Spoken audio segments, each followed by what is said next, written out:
bukaanada ku jira cisbitaalka Kaysanay ayaa ururka u ololeeya arrimaha bulshada ee Alpha Trust waxa uu gaarsiiyay deeq lacageed. xubnaha ururka Alpha Trust ayaa booqday bukaanada xanuunada kala duwan qaba ee ku jira cisbitaalka Kaysanay, waxaana dadka xanuunada la ildaran ee ku jira cisbitaalka Kaysanay isugu jiraan haween, caruur iyo qaybaha bulshada. gudoomiyaha ururka Alpha Trust Daahir Cali Kulmiye iyo xogeyaha guud ee ururkaasi Cabdisalaan Muumin ayaa mid u kormeeray qaybaha kala duwan oo ka kooban yahay cisbitaalka Kaysanay isla markaana ay jiifaan bukaanada isugu jira qaybaha bulshada.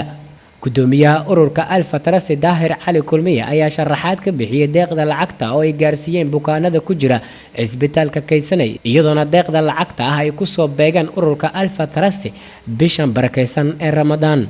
maanta waxaan booqanay 60 qofood isugu jira caruur iyo dumar iyo haween aan dareemayno dhibaato aad u culus inay haysato xagga conditionka isbitaalka.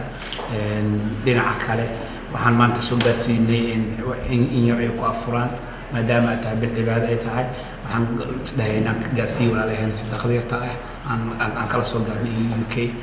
madaxa caafimaadka cisbitaalka Kaysanay Dr. Xaaji Muuse Xasan ayaa ugu mahadceliyay ururka Alpha Trust deeqda lacagta oo ay soo gaarsiiyeen bukaanada ku jira cisbitaalka Kaysanay. bismillah, assalaamu calaykum waraxmatullaahi wabarakaatuh. anigoo ku hadlaaya codka agaasimaha isbitaalka Kaysanay, kan agaasima ku-xigeenka isbitaalka Kaysanay, kan dhammaan mas'uuliyiinta isbitaalka Kaysanay, dhammaan shaqaalaha isbitaalka Kaysanay, waxaan maanta ka mahadcelinaynaa deeq lacageed ee soo gaartay taasoo ay sida u jeedeen ayaga ay gacantooda ku qaybsheen Alpha Trust Organization Company. runtii ayagana kulli uga mahadcelinaynaa gaar ahaan walaalaha nooga yimid UK ugu horeeya gudoomiyaha Daahir Cali Kulmiye. waxaan leenahay kulli saamaha aad soo qaadeen ilaahay ajri iyo xasanaad Allah idinka siiyo. waxaad u soo qaadeen waa walaalihiina. Cabdi Casiis Ibrahim Axmed, OK TV ga Universal magaalada Muqdisho.